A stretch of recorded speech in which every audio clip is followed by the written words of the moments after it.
Before we begin, don't forget to subscribe and tell me in the comments where you're watching from. I will never forget what my father told me when I announced my engagement. He took me to the side and said, "Zoe, are you sure about marrying this man, Peter?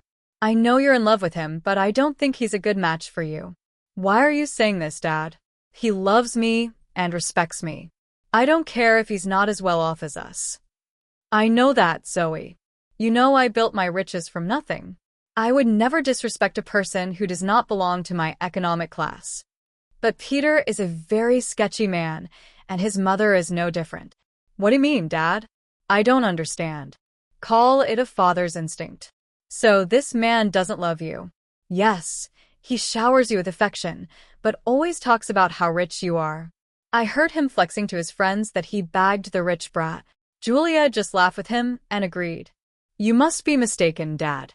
Peter would never say those things about me. Julia also loves me a lot. I'm sure she would scold Peter if he tried to joke like that. Sometimes I wish I had listened to my father. He didn't know what he was talking about. I was a stupid girl in love. My mother passed away 2 years before I got married. My dad was sick and wasn't long for this world. I was desperate to hold on to something that would give me the will to live. Peter and Julia became those people. My dad was a rich man. He made a series of good investments that made him very financially well off. I worked hard at my job and got a moderate salary as well. All in all, we were pretty comfortable in life. My husband Peter and his mom Julia weren't that well off. Yes, Peter did earn more than me, but he came from a very humble background. His field wasn't good enough to make him a millionaire. Peter did hold some resentment towards it. He and Julia liked sophisticated and expensive things. He often complained about not having enough money. I was always glad to help them out with the little allowance my dad gave me. I even let Peter and Julia move into my house after marriage. But neither Peter nor Julia were happy with my house. They said, "It's such a shame that you live in a small house. Your dad literally lives in a mansion. How come you bought such a small townhouse?" "I don't earn a lot, Peter. Dad lives in a mansion because he has lots of money. I'm a simple office employee earning a moderate salary. This house was difficult for me to buy as well. Dad, help me out with the down payment." "Well, if he helped you out, he should have got you a better place. I'm sure your mom had left him something to give you when you became older." "I'm not entitled to anything, Julia. Whatever my mom left behind is my dad's now. She died suddenly, so there was no will. I don't mind if I don't get anything. I'm happy with the way things are." "That's a ridiculous thing to say, Zoe. I sure would have loved to inherit a lot of money. You know what? Your dad should trade houses with us. He lives alone, so he doesn't need the space anyway, right?" "Yeah, Peter's right. So you can ask." "Absolutely not. That house is my dad's, and he deserves to live comfortably as long as he's alive." "Well, he won't be alive for long now that he's sick. We can wait and compromise for a few years and see what happens. Ultimately, everything will be yours after your dad dies. You will have plenty of money to buy a big house and more." The way Julia and Peter were already making plans to spend my inheritance was super disturbing. It also didn't help that they regularly asked me to ask my dad for more money. It's not like we were hurting for cash. Peter and Julia simply wanted the millionaire life, even if they weren't one. Honestly, I was getting tired of their behavior. However, the real drama happened after my father passed away. My dad's cancer took him away from me pretty soon. I was devastated, but got little support from Peter or Julia. They were only concerned about the date of the will reading and didn't even help with the funeral. Hell, they refused to attend the funeral because my dad was no one to them. I was heartbroken and furious. At that point, my dad's words kept coming back to me. I was getting suspicious of them and started to have doubts about their intentions. I was afraid that they were really after my inheritance money. They were not allowed to be in the reading of the will. Peter and Julia said, "Why the hell are we not allowed to read the will? This is ridiculous. Lawrence was my own father-in-law." "Yes, this is ridiculous. We are family and should be present for this event. We have the right to know what Lawrence left in the will. At least my son should be allowed to be there." "Your son is not in the will, Julia, so he cannot read the will. Why are you two so obsessed with inheritance? You didn't even come to the funeral. It was funny how my dad was suddenly family when it came to getting an inheritance. I was pretty annoyed at Julia and Peter. What was worse was that they started to hound me as soon as I got back from reading the will. They were not allowed to see the will. I had a hard time dealing with the grief of losing my father, but I got no words of support or sympathy from them. They simply wanted to know about my inheritance. Julia asked me, "So, we have been wondering about something for a while now. How much inheritance did you receive from your parents? You must have got a lot of money. How much money did you get?" My parents unfortunately didn't leave me any money in my inheritance, so I received zero. What? You didn't get any money? But your parents were rich. They should have left you something. I don't believe that you didn't get any money. I'm sure you are lying to us. Oh, there is no way your parents didn't leave you a single penny. No, Peter. There was no money in my inheritance. The will didn't even mention me getting any kind of money. You can check my bank balance in a few days and find out. But what about their riches? Who will get those? You are their only child. I don't know about that, Julia. The lawyer just told me that I didn't get any money. It's fine by me. It was my parents' money, and it's up to them who they would give it to. That is ridiculous. You need to fight for the money. It should be yours. There is no money, Peter. They didn't have much money in the end. Whatever was left was given to charity. They have been planning this for a while now. Julia and Peter looked very pissed by what I said. I had no idea why they were being this weird about my inheritance. I almost told them the full details, but something stopped me from doing it. There was this creeping doubt in my mind that my husband and mother-in-law were up to something. I waited for them to digest the news. When Julia and Peter kept pressuring me for more information, I put my foot down. I told them firmly that I didn't get any money, and even offered to show them my account in a few days. Well, a month passed and nothing showed up. In the meantime, Peter grew very restless and stopped being affectionate with me. He was always checking my account and constantly hounding me for information on my inheritance. I was starting to see where this was going. Finally, one day I decided to put an end to it. I showed them my bank statements and said, "See? I told you that I didn't receive anything. I'm not hiding any secret inheritance money from you. Do you believe me now?" Wow. Our years of hard work just went down the drain then. So his parents weren't rich, and she didn't even get $100 in the will. This is ridiculous. I can't believe this. I can't believe this either, Mom. I stayed in this marriage for nothing. I married Zoe for nothing. It was all a waste of time. What the hell does that mean, Peter? Why are you talking like this? Why do you think he's saying these things, Zoe? Who the hell would marry you without thinking about the money?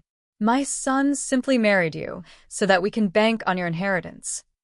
Now I see that you didn't even get a penny. I can't believe I wasted 5 freaking years on a useless girl like her. I could have done so much better. I was stunned to hear them speak that way about me. I could finally tell that Peter married me for money. My parents were right about him and his mom. They were freaking gold diggers. I was so freaking done with my husband and mother-in-law. I was breaking inside. But what they said next turned me into stone. Julia looked at Peter solemnly and said, "What is done, Peter. But now it's time for you to divorce. There is no reason why you should stay with her anymore. You will have time to find a new rich wife. This time we will make sure she actually has some money to her name." Are you freaking kidding me, Julia? You were asking Peter to divorce me over money? Peter, are you going to listen to her? Of course I would listen to her, Zoe. I married you so that I and my mom could have a comfortable life. We grew up poor and I didn't even go to college. I had no way of earning a lot of money. So you pretended to love me and then tricked me into marrying you? You thought that my parents would give me lots of money that I would readily share with you? Yes, that's what I thought. It was the only way I could give my mom the life she wanted. But now I see that my efforts were in vain. Mom's right. I need to divorce you and keep looking. I was stunned by what Peter said. He said those things so nonchalantly that I started to question my own sanity. Julia and Peter went on to express their frustration at my marriage and myself. I didn't hear a word after a while. I was too busy coming to terms with what they just threw at me. Their total lack of reaction and Peter's sudden shift in behavior were both depressing and angering to me. After a point, I was so mad that I wanted to scream and throw things. However, I didn't do any of that. I calmly said, "Okay then, Peter. If a divorce is what you want, you will get it." I was never the one to say no to your demands. I might as well give in to your demand now as a last favor. So, you will agree to a mutual divorce? It'll save us both a lot of money. By the looks of it, you don't have much to go on anyway. Don't think of this as an opportunity to get alimony from my son. We'll fight you tooth and nail before you give up that dream. You better preserve your lawyer fees and agree to a mutual divorce. It'll be best for you. You're right. I don't have a lot of money right now. So I decided something. I will agree to a mutual divorce, but you have to sign a clause saying that we won't share any of our assets with each other. That's not a problem at all. You don't have much, and neither do I at the moment. If you can forego alimony, I'll agree to sign a divorce and won't claim anything from you. Me and Peter discussed the details of the divorce and made sure we were on the same page. I could see that Julia and Peter were both happy about me not making a fuss out of the divorce. I guess they didn't expect me to be so calm about it. Truth be told, ever since that day, I have been crying on my way to and from work. I used to sit in the parking lot of my office and cry for an hour before and after work. Peter never noticed my puffy eyes or even asked why I was leaving early for work and coming home late. Julia didn't even bother looking at me after she discovered that I had no money. All of their behavior just made me even more determined to get out of the marriage as soon as possible. I actually had Peter and Julia move out of my house to a rented space in the neighborhood. They soon settled, and while we waited for the divorce to finalize, true to his word, Peter didn't demand a share of my house. I also didn't ask for alimony. In his eyes, it was a fair deal. Well, he had no idea just how fair I made things out to be. He came to know about it on the day our divorce was finalized. I went over to his new rented space to drop off my wedding and engagement ring. So, I just wanted to return these to you. Since the marriage only brought bad times in my life, I don't want to have any memory of it. Are you sure you want to return it? I mean, you might need the money after all. It's so funny you don't. So you must have laughed at our poverty before. Look where you are now. My son is being generous and giving you the rings. You might need to sell them when your stupid job doesn't pay enough. We want the rings? They're cheap ones anyway. What would I need to sell the rings for money, Julia? You don't have to be embarrassed. We already know how your parents didn't leave anything. I guess they lost everything due to poor financial decisions, leaving their daughter destitute. At that point, I laughed very loudly in her face. Julia looked confused, and so did Peter. I could tell that Peter was somewhat annoyed by his mother's behavior, and he was also surprised at my laughter. Julia said, "Why the hell are you laughing? Did I say something funny?" It's freaking funny how you think I'm destitute, Julia. It's also funny that you think my parents lost all their fortune. Well, of course you're destitute. Your parents didn't even leave you a penny. They surely messed up and ruined your life by not leaving you inheritance. I never said that I didn't get an inheritance, Julia. I simply told you that I didn't get any money. My parents did in fact leave me plenty of inheritance. What the hell does that mean? You have an inheritance? I'm so confused. My parents could see you and Julia for the little gold diggers you two are. So they made a secret clause in their will. It said that I would receive no monetary inheritance. Instead, I was given this entire neighborhood as my inheritance. What? You own this neighborhood now? How is that possible? We would have known about your inheritance if this was true. We even signed the lease with an estate manager who didn't tell us the name of the owner. My parents wanted me to wait for a year before I got my inheritance. They wanted me to test you too, and see if you are really with me for money or love. Well, of course you failed the test, and now you won't get anything from me.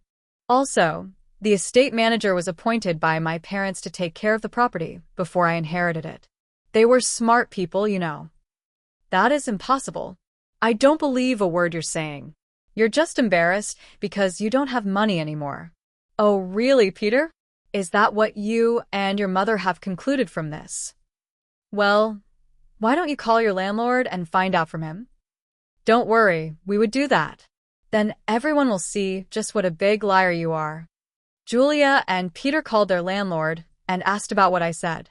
Since their landlord was the estate manager, he told them everything. Julia and Peter were stunned. They looked really panicked after cutting the call. They said, You lied to us. You tricked us into thinking that you don't have anything, but you own the entire housing society now. How dare you trick us? So you wanted all your riches to yourself. So you tricked Peter into divorcing you and made him sign papers that he wouldn't claim anything from you. I laughed at their audacity to turn this one on me. It was finally dawning on them that they had messed up royally, and now it was time for some sweet karma. I said, It's funny you accused me of it too, Peter. You tricked me into marrying you by telling me that you love me. Julia, you helped your son in this plan, and you were the one to tell him to divorce me. If anyone here was being a scammer, it was you too. As for my inheritance, you asked me how much money I got, and I answered truthfully. This was all a misunderstanding. So what happened is in the past. Why don't we just try again in the new light? We did spend 4 years together. It would be a shame to throw it away. So, now you want me back in your life? Funny how you were desperate to start afresh with a new girl. I hear that you are already seeing someone rich. Don't worry. I'll inform her about what a snake you are. Peter and Julia started to beg me not to mess up this new relationship. Peter told me that since I wasn't ready to give him another chance, I shouldn't mess up his future. I told him to freak off. Also, I informed them that I will kick them out once the property is transferred to my name. They panicked at that and started to beg me even more. In the weeks that followed, Julia and Peter showed up at my house to beg me to forgive them. Peter and Julia already have an eviction on their record, so it is unlikely anyone would give them rent. The only reason they were staying on my property was that I asked the estate manager to allow it. I also called Peter's new victim and told her everything. She was horrified by what Peter and Julia did and broke up with him instantly. She even showed me the texts. After this fiasco, Peter and Julia beat down my door, called me names. I promptly called the police and had them off my property. After I got my inheritance in my name, I kicked them out very swiftly. They didn't expect me to go through with the threat. They did show up on my property again, and the police were called. The cops gave them a stern warning, and I filed for a restraining order. Turns out the entire town knew about what happened. They were essentially disowned by friends and had to leave the city to start afresh. Meanwhile, I'm enjoying my new wealth, and I'm finally free from gold-digging leeches. If your partner and their family turned out to be gold diggers who only wanted your inheritance, would you expose them and cut them off completely, or give them a second chance? Let me know your answer in the comment box.